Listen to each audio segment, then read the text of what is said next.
the 3rd of October, the UK and Mauritius reached an historic agreement to secure the important UK-US military base on Diego Garcia, which plays a crucial role in regional and international security. The agreement secures the effective operation on the joint facility on Diego Garcia well into the next century. The agreement is strongly supported by our closest friends and allies, including the United States. It has been supported by all relevant US departments and agencies following a rigorous scrutiny process. This base is a key part of UK-US defence relationships as it enables the United Kingdom and the United States to support operations that demonstrate our shared commitment to regional stability, provide rapid response to crises and counter some of the most challenging security threats we face.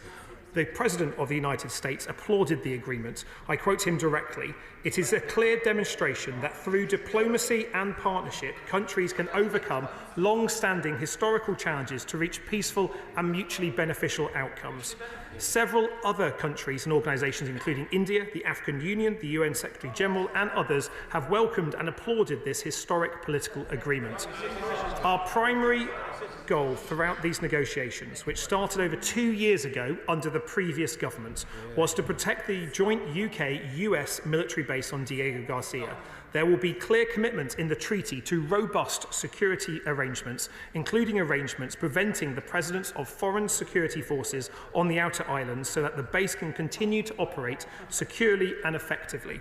The operation of the base will continue unchanged, with strong protections from malign influence. For the first time in 50 years, the base will be undisputed and legally secure. Continued uncertainty would be a gift to our adversaries. This is why the agreement has been welcomed by all parts of the US system and other critical regional security partners. Agreeing the deal now on our terms meant that we were able to secure strong protections that will allow the base to operate as it has done. We look forward to engaging with the upcoming US administration on this and many other aspects of the UK-US special relationship. Mr. Speaker, finally, you can be reassured that the long-term protection of the base on Diego Garcia has been the shared UK and US priority throughout. This agreement secures its future. We would not have signed off on an agreement that compromised any of our security interests or those of the US and our allies and partners. Thank you, Mr. Speaker, for granting this urgent question.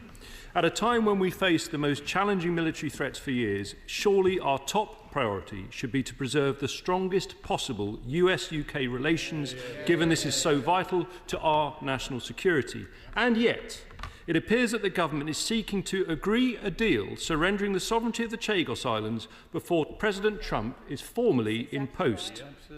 However, we know the new US administration are concerned about the government's deal because presumptive nominee US Secretary of State Marco Rubio has said that the deal, and I quote, poses a serious threat to US national security interests, and also suggested, and I quote further, that it would provide an opportunity for Communist China to gain valuable intelligence on this US naval support facility. So let's be clear, Mr. Speaker. Our military base on Diego Garcia is a vital strategic asset for the UK and the Indian Ocean and critical to our presence and posture in the Indo-Pacific region. In particular, it is an especially important base for the United States, and we believe that anything that damages their defence posture, particularly in relation to China, also undermines our national security.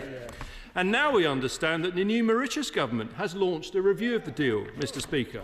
So can I therefore ask the Minister to confirm if it really is the case that their policy is to try and rush through their Chagos deal before President Trump's inauguration?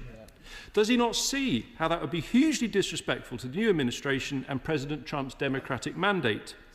But specifically, given we now know that it's common for the MOD to state the cost of overseas bases, will he be transparent and finally tell us how much we're going to have to pay to rent back the vital military base we currently own?